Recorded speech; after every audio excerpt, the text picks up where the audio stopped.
nerds and nerdettes and wee little nerdlings all.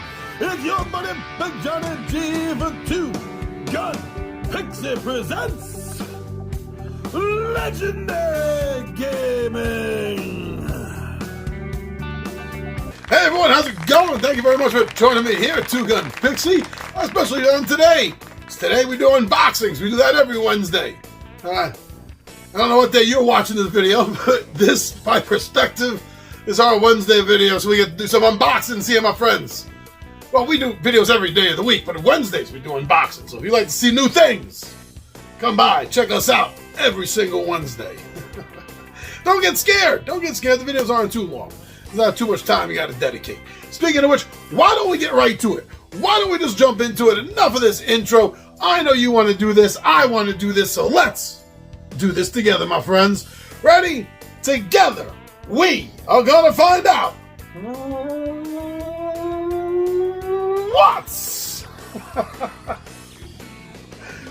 what's in that Pixie's box.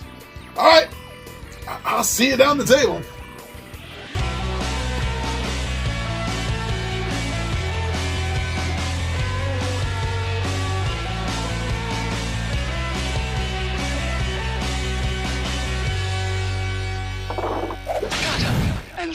Ravensburger, yet another in their awesome title of horrified games, in my opinion. A Scream Comes True! World of Monsters. And this has the least monsters, but some of the toughest. Right? As the Sphinx, the Yeti, the Zhangxi, and the Great Cthulhu. So now, Fu nearly shat his robes when he saw this, but before he ran away, I got this out of him. But it's not a big deal because this is not a lot to do. They really just have a couple of points right here on the bottom and the one on the top. They got a quick little couple on the side as well. And that's really all it takes to open this up. It's not a great big deal. So Fu not being here, I think we're good with that, my friends. All right. Now, what does it say, though? It says, it says, save the world before terror overwhelms you. When unimaginable horrors erupt from a doorway between worlds, Earth's secret guardians call upon you. As premier monster experts, combine your unique talents against Sphinx, Yeti, Zhangxi, and Cthulhu. Each monster presents a unique challenge and can be combined differently for infinite thrills. A cooperative game of monstrous fun. But look at this. It says here, even more monsters, right? You want even more? This is compatible with their previous title, Horrified Greek Monsters. Sweet. All right, well, because none of the other games before this were compatible together. No, they really weren't. I mean, they kind of were if you did a little bit of work, but not really. They all have a great piece on the bottom of the board to stare at you when you open a box. Always. Yeah. So this will be the board. This will be the board. Let's take a look.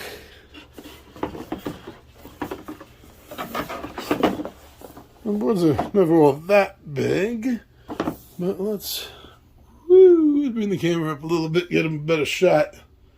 There we go. In the center there, we got the void. I guess that's where they're all coming from? Not sure. But like the last game, the Greek one introduced layers. So I see like down here in the Garden of the Risen, it says a layer token goes there. There's one over here. Thornwood Vines, I see one. The Spindlewood Institute. And all the way up here, the Door of the Worlds. Okay, so there's no central way to get anywhere. You do have to move around things. There's always little tweaks on the boards, little differences in how one can get around. I'm not sure if this is going to make it any easier or harder than the previous ones, But yeah, like there's no direct, like if you're in the Clockwork Village down here and you need to get to Mary's Mill, there's no direct route, man. There's no direct route. You got to go either this long way or up around the other way. That might make strategy a little bit different. We'll see. We'll see. But again, yeah, nice, almost disturbing piece, wouldn't you say? There we go. The Stewards of the Shrouded Void. Howard T. Owlman, historian. Okay. Salutations. It's a good word more people should use more often. Get the combined horrified gaming items. Okay.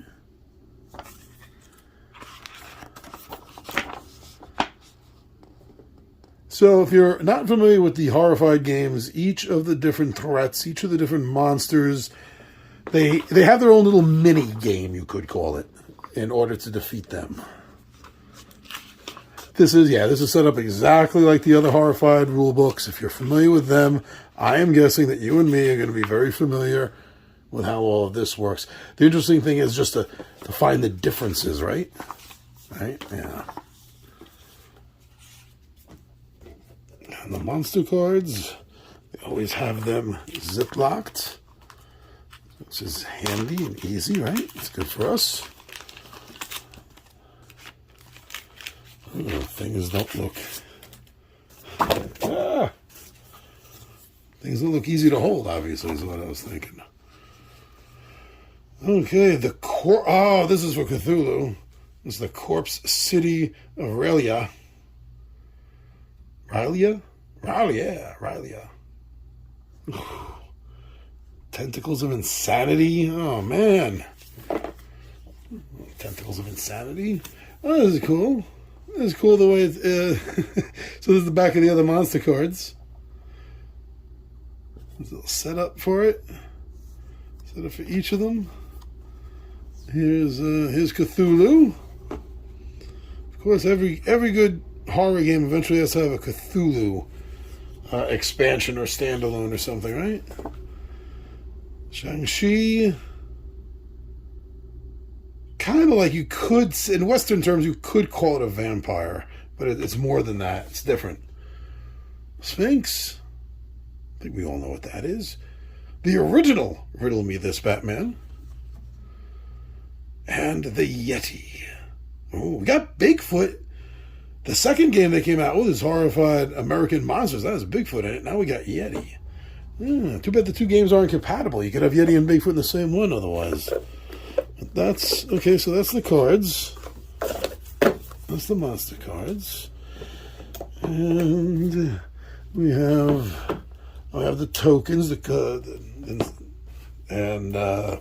tokens and the cards for the characters right over here. Safe in their own plastic. This company usually comes out with good... Yeah, see, it's thick enough, it's good. And they come out so easy.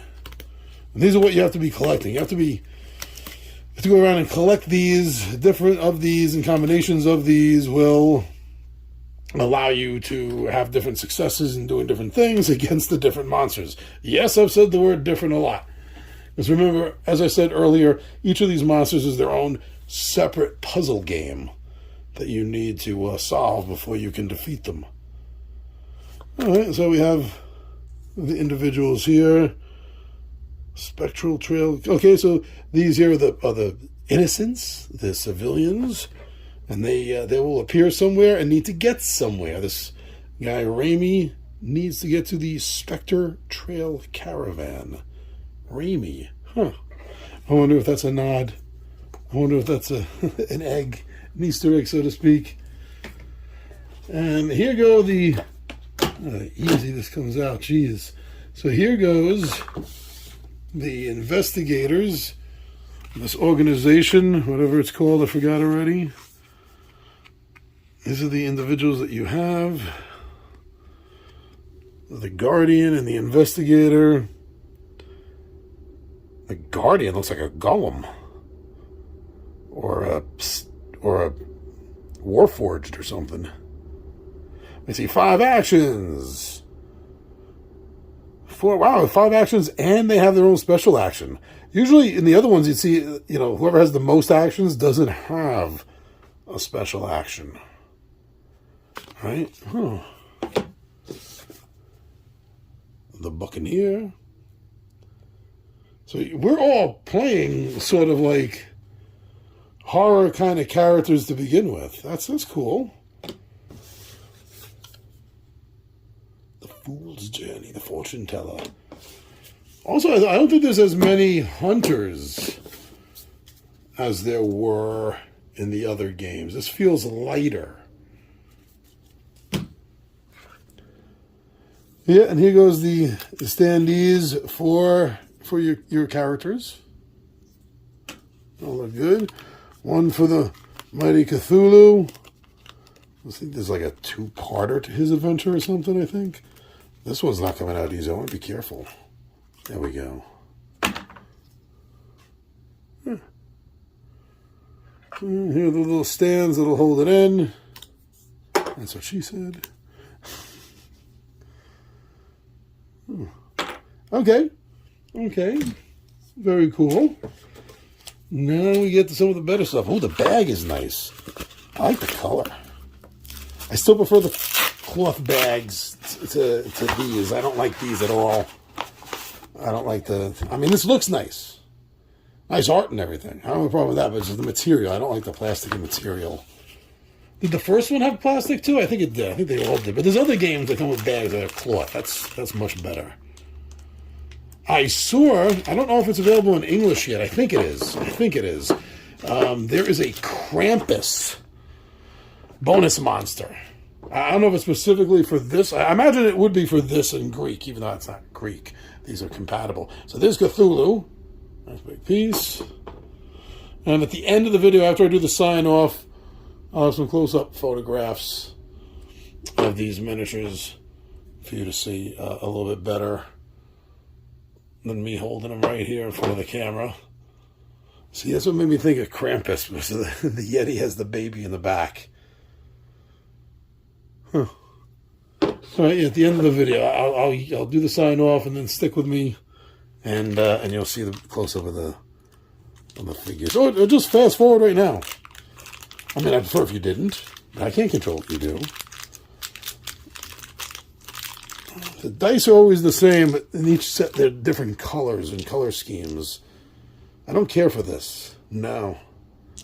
I don't like this color scheme on the dice at all. Just my opinion, my preference. Not even opinion. That's not an opinion. That's my preference.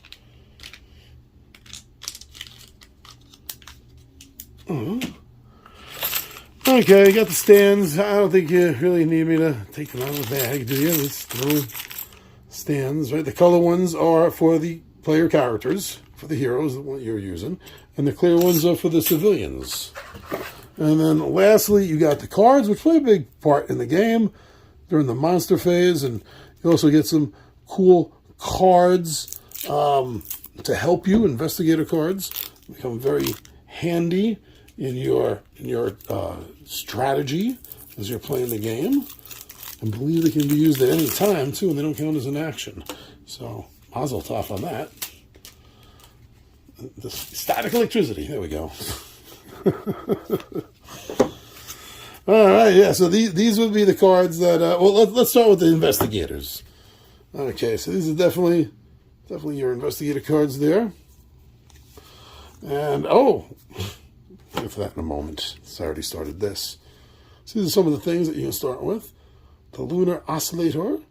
Skip the next monster phase. Yay, that's awesome. And those, take a look at a few. I don't want to give them all away. The Spectral Diverter. Each player draws and places one item from the bag. That's handy. You need to get those items out so you can complete tasks. Lunar Oscillator again. What's this? The Location Inverter.